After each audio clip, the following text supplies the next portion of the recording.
Lately, I have been preoccupied by the concept of entrepreneurship, of risk-taking, of going against conventional wisdom.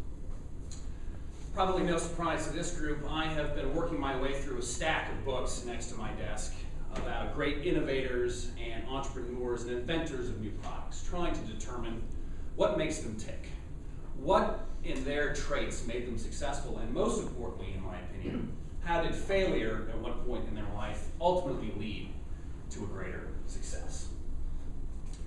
My task today, as I understand it, is to get to the point, of which I intend to do in my allotted time.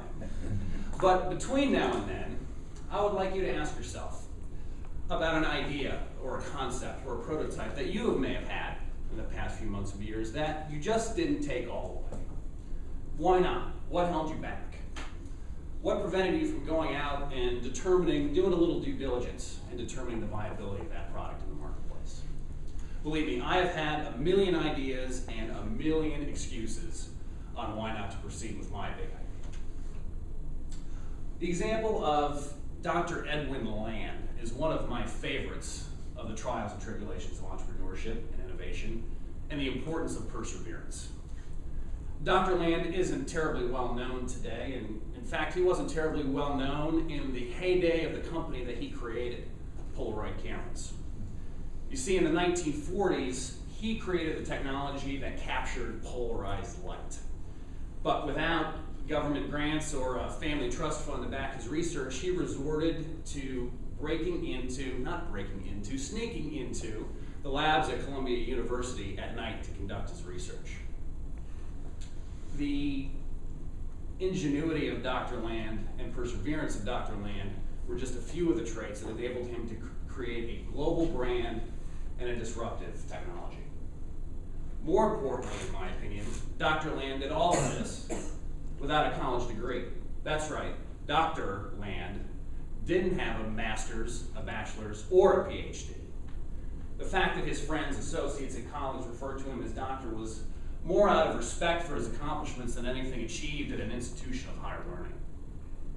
And to me, the fact that he failed to achieve within the stately confines of higher academia is a beacon to me and to all who aspire to create. Those of us in this room who may aspire to create should feel fortunate that we live where we do.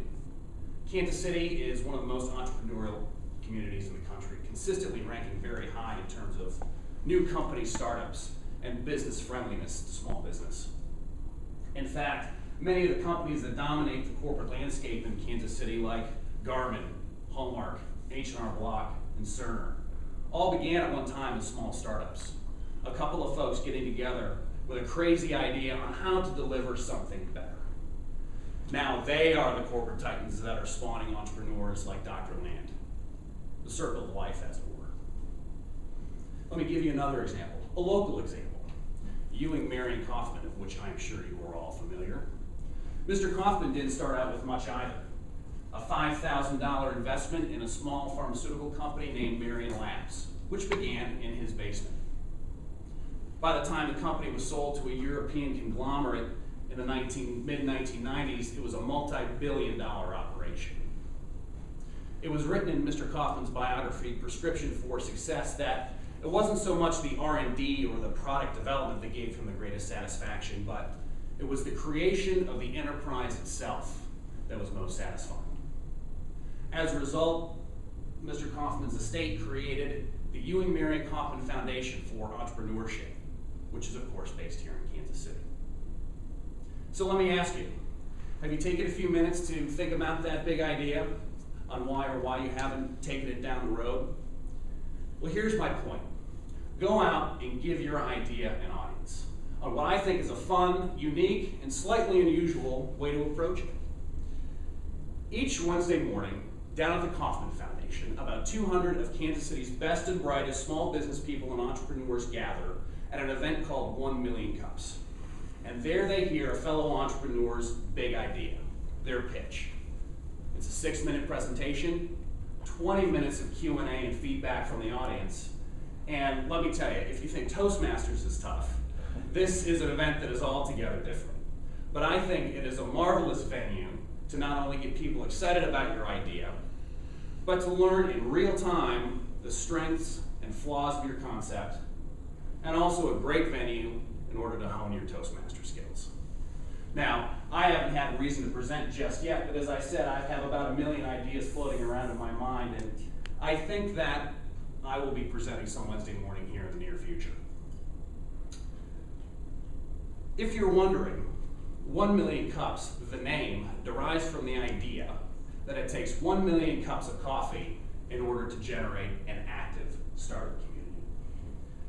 So my message to you today is simple. Simply go, listen, learn, meet, and explore, and be inspired by the incredibly diverse group of folks that gather at the Kauffman Foundation each Wednesday morning. Maybe it will be just taking an idea and applying it to your current job, or a best practice that you could apply to your industry.